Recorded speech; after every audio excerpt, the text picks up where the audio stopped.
What's going on, everybody? My name is Nick. My name is Dave. And this is the Deep Dive, and we are starting a brand new series called Messages from the Manger. That's correct. Where we are looking at the characters of the Bible story that we know that you've heard probably several times, but we're focusing on individual characters or groups of characters as it kind of goes through the story. And today, we're talking about the angel. What story? The Christmas story. Christmas story. Not the one that you see on TBS running over and over and over and over again during the season, but the one with Jesus. So, I'm confused. oh, man. Well, let's get into it. We'll sort it out. All right, cool.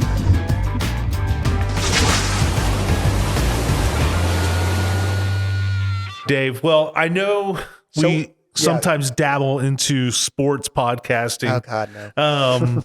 I'm interested to hear what your thoughts are on the final four that were picked. I was completely fine with Georgia not making it and Texas getting in. But the way it ended up with Florida State being shut out, it just seemed like they were using two sets of rules and how they're doing the criteria.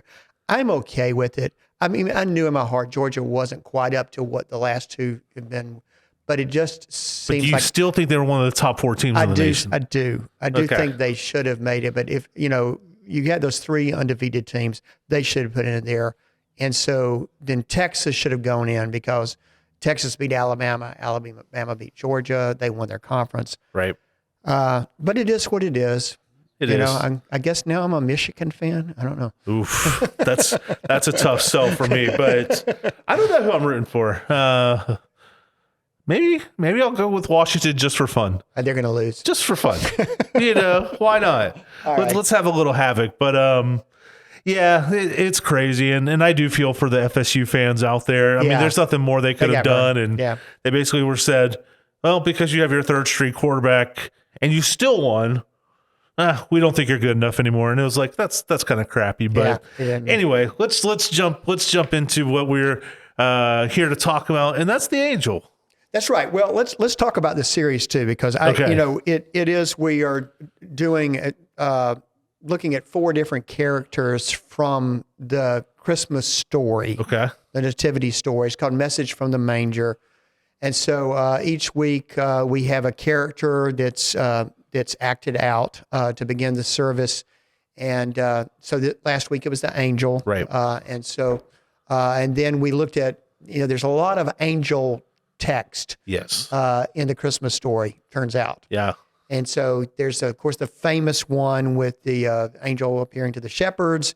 Of course, there's a pretty famous one with the angel appearing to Mary. Right. There's also one with Joseph. Right. But we looked at the one with Zechariah because I just thought that it's one that sometimes gets left out, but it actually is how the Christmas story begins in Luke. It begins with this story, this encounter that Zechariah has with the angel Gabriel. Now, Zechariah was John the Baptist's dad. Right. The mom was Elizabeth, and so he was a priest. And the way it was in those times in Israel, there was a priestly tribe, a group of priests. And once a year, they would go into in the temple, this place called the Holy of Holies, to do these priestly duties with incense and that sort of thing. And that was where they got their forgiveness of sins, the people of Israel, the Hebrew people at that time. Right. And so, but only one priest would go in one time a year. And so it was Zechariah's turn to go in there. So when he goes in there, he sees the angel Gabriel, and of course it freaks him out. I think I'd be scared too. You can understand that. Yeah. So, but he gets freaked out, and so what the message that the angel had, this divine messenger, was that his wife Elizabeth was going to have a son, and his name was going to be John. Now, side story or backstory, I guess I should say, is that they were very old at this time.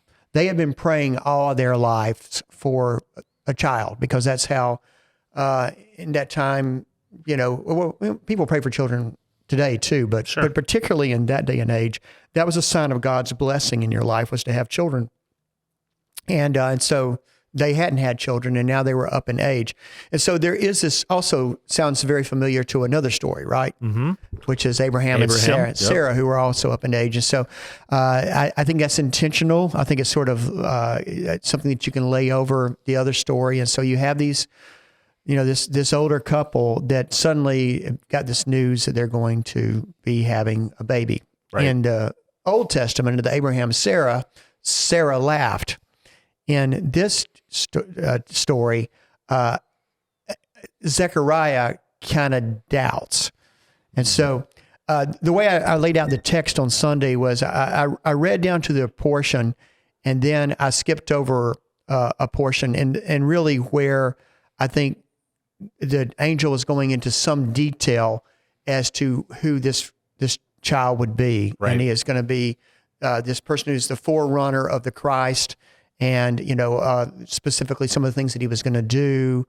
And but I think when Zechariah gets the message from the angel that he's going to have a baby, I think at this point he quit listening. Yeah. Because you have this whole other portion, it's like a paragraph in the scripture, and then he asks a question about what happened back here.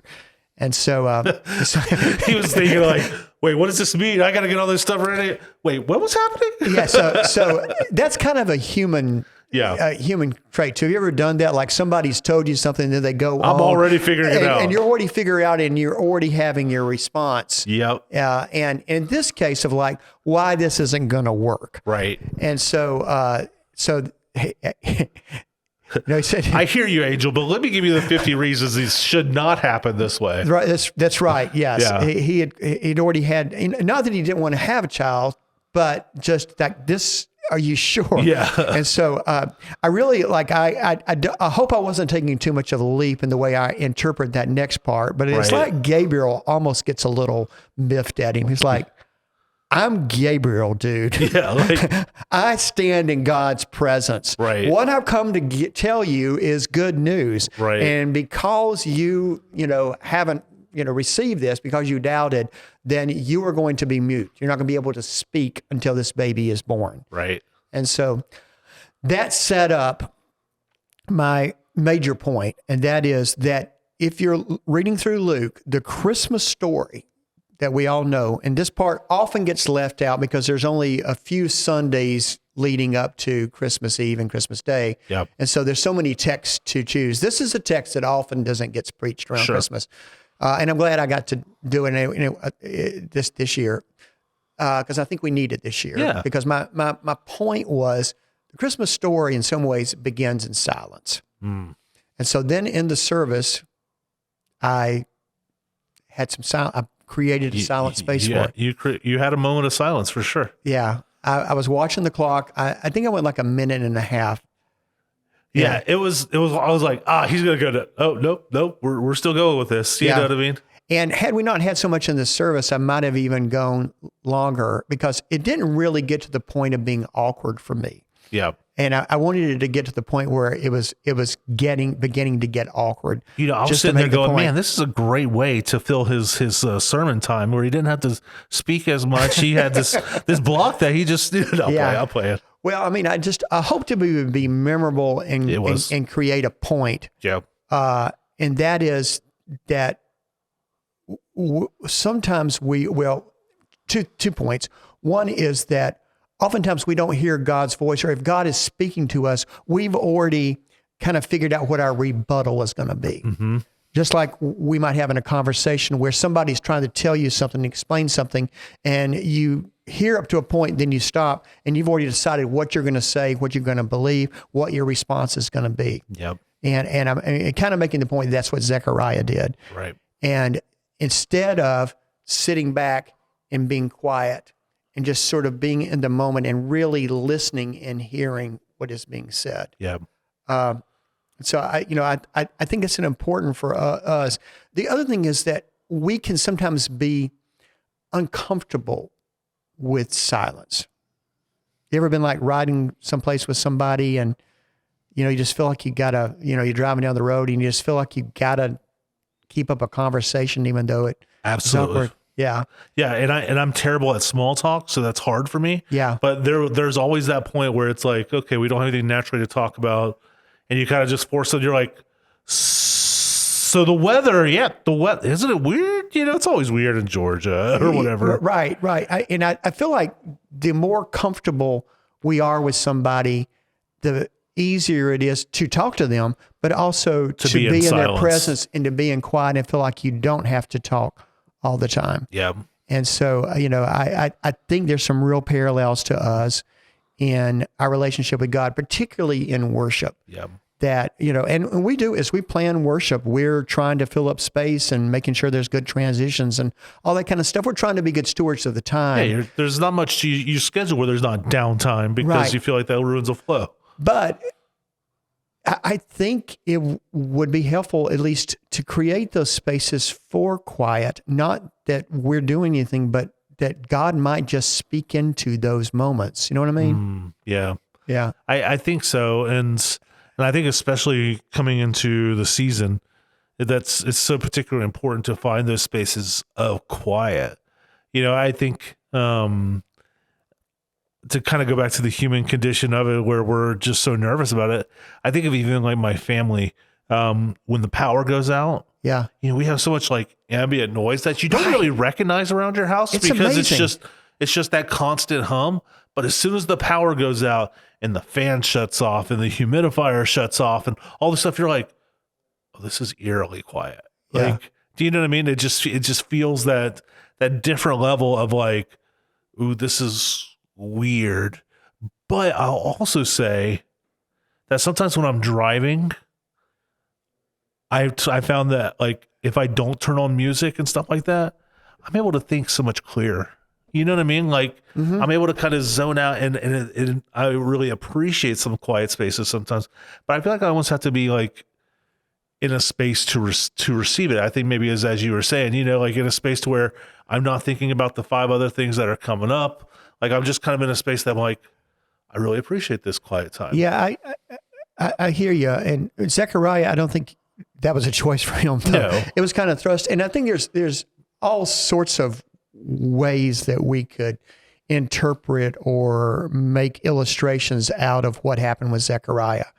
But, first of all, he was a priest. I mean, he spoke. I mean, and so suddenly that's gone, that livelihood or whatever. I wonder what people thought about that. Like he went to the kind of the holy space, came out and couldn't talk. I think they were freaked out about it a little bit. Do you think they were like, oh, he did something real wrong? I mean, I don't know. It's really not in the text. Yeah. I will say this. It's just a little side thing. I went to a service one time and they were showing like a visual Bible thing as video. This is years ago and it wasn't really well done. Yeah. And it had like Zechariah coming out of the Holy of Holies. And he's like, and it was my first time I'd ever been to this church. It was like, it just lost it. It just gave me the giggles because it looked so goofy. But yeah, I mean, I don't know. And he's not able to speak until, and I can't remember quite the details, but he comes up and the naming of the child is very important. And it doesn't happen like right when the child is born. There's a certain date. And so that's when he spoke for the first time and he said his name is John. Yeah. And then, he was able to speak. Oh no, he wrote down his name is John. Okay. And then he was able to speak. So, but yeah, I mean, there are lessons to learn there. And I guess we had kind of a lot of stuff in the service, so I didn't have as much longest to preach. And I spent a minute and a half of it in not silence talking, and not talking. So I only had a couple of points. But my second one was this, is that the Lord remembers. I think that's one of the message of Advent. And I think that was one of the major message of the angel was that the Lord remembers. And what was cool to find out was that Zechariah's name literally means the Lord remembers. So if anyone should have remembered that the Lord remembers, it seems like somebody who was named that. Yeah. And so the Lord had remembered that, and heard his prayers. And what God was about to do with what had been prophesied, centuries before about John the Baptist and about Jesus. Yeah. This is a fulfilling of that prophecy, this is that the Lord remembers. And sometimes we, in our own timetable, feel like God's forgotten us. Yeah. And feel like the Lord doesn't remember. And it's not in the sense of that God just suddenly said, oh man, I forgot about that. I gotta answer this now or whatever. I mean, God, in another text I use is from Galatians. It talks about the fullness of time and the completeness of time. At the right time, God sent Jesus. Yep. And so, a message for us in this Advent, whatever muck and mire and hardship or the confusion and chaos and busyness of the season, that God remembers. Yep. And God is with us. And so, that was kind of one of the major thrusts I wanted to make. And I think that's such a very comforting and just comforting. It's a comforting thing, right? Because I think so often we kind of go through our Christian lives, and there's just a ton of these moments that all of a sudden we kind of feel that alone space of like, am I doing what I'm supposed to be doing? Am I in the right spaces or in the right moments, or did I forget and lose sight of stuff? And I think when we come to God, we kind of let us say, God, put me back in the right spaces, put me where you want me to go. And sometimes it just doesn't feel like that answer comes right immediately. Yeah. But once you kind of get there and you recognize God's kind of been there with you, it's like, wow, you were with me on all these steps and you remembered my plea, where I might not understand the process of getting from point A to point B, but you got me there. Yeah. And going back to the silence thing again, I would make the case that without creating those space of being contemplative or being quiet, it's kind of hard for us to hear that. Yep. If we're trying to wield time around what our idea of it is, or our response to what we think God may be telling us, and when we actually haven't really listened or listened fully, in creating those spaces and those intentional times, just like Zechariah had that created for him, I think that's where we can really experience the holiness of God, and in preparing ourselves in Advent for the coming of Christ and the coming again of Christ. Yeah. I think the quiet too is such a good space for us. Was it Elijah in the cave? Right. Yeah. That's a great storms point. That would have preached on Sunday. Yeah.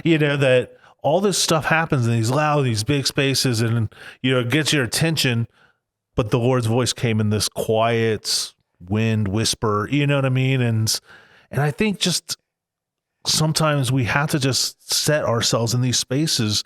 We all, I'll admit to you, I would love if God showed me, like I walked out this door right now, God had a big bright blinking sign or a burning bush or something. It's like, Nick, this is where you go now, or this is what you do. That'd be great. But there's something about the practice of finding God in the quiets, finding God in these places where we are not distracted from all of it. Yeah. Because I can miss a big blinking sign, because I could just be so busy and not looking if I'm not in tune with it. Well, it's running ahead or lagging behind, what God has intended for us. And I use those which are very time, space, linear, because that's the only way we can understand it. But I think to get into the Kairos moment, there is the chronos, the chronological moment, and the Kairos is sort of those God moments. To get in step with God into that, we enter into something that I think is not confined to just our time and space, but more eternal, and transformative. And that's something I've always kind of wondered is, sometimes as a youth, I was taught like, do your devotional because that's when God will speak to you. And I've always kind of wondered, like, not that that's what, there's just, I've been taught that before. And it was like, does God only speak during devotion time? couldn't he speak to me in a car? Couldn't he speak to me as I'm hiking? Or do you know what I mean? And then as I went through life and had these experiences, it was like, God's not set to a box time that we carve out, you know, like, and I think that's important but it's about kind of making sure we're in tune with God. Yeah. You know, we talk about the disciplined life, being a disciple is a disciplined life. And so we feel like, you know, we get our little day planners down and schedule our times for devotion or schedule our times for worship and those sort of things. And all the other parts that somehow or another that is going to reveal God. Yeah. And I think God is, I think that's a way of doing it, but it's outside of that. And I think it is kind of the human condition to think, well, this is how it works. Right. And so I back to Zechariah again, it's like, God, you don't Gabriel, I know you're talking for God. Yeah. I get that, but you don't understand how this works. We're way too old to have a baby. Yeah. I mean, that time is past. Right. You know, this is not going to work.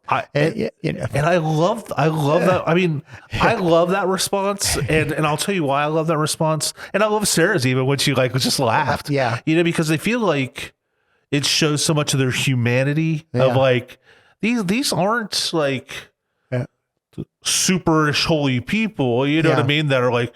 Yes, they're kind of like us, where it's like, I mean, I don't know if you know what you're doing. I know a little bit better maybe of my day to day.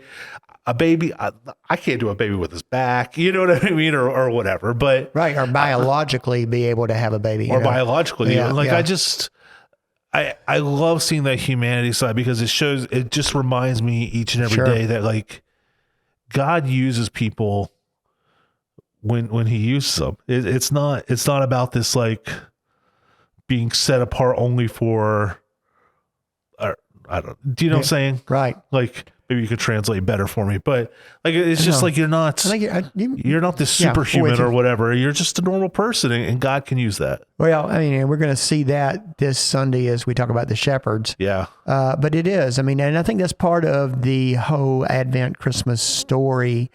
Is who God came to, who God chose. Yeah. Now, Elizabeth and Zechariah, I mean, they were both descendants of, they were both in the priestly line. Of course, it doesn't mean they were marrying cousins or something, because this would have been huge by this time in Israel's history. But, they both were from the tribe of Levi, and it says Elizabeth was a descendant of Aaron. And so, so they were a little bit set apart in that, but go to Mary and Joseph. I mean, these were very, very humble, very poor, very young. Yeah, almost kind of the opposite side of what you might be seeing with Zechariah and Elizabeth. And so, who God chooses, and in the timing that He does that. Is, as I said from that reading that Galatians text, in the fullness of time. Yeah, that's when God acts, and God had, and I guess the big point to remember is God remembers. God is not forgotten. Yeah. And so as we're traveling through this season of Advent, to remember, whatever you're going through, whether it's good or bad, I bet it's busy, and God is with you, and God remembers. Yeah. Yeah. Amen.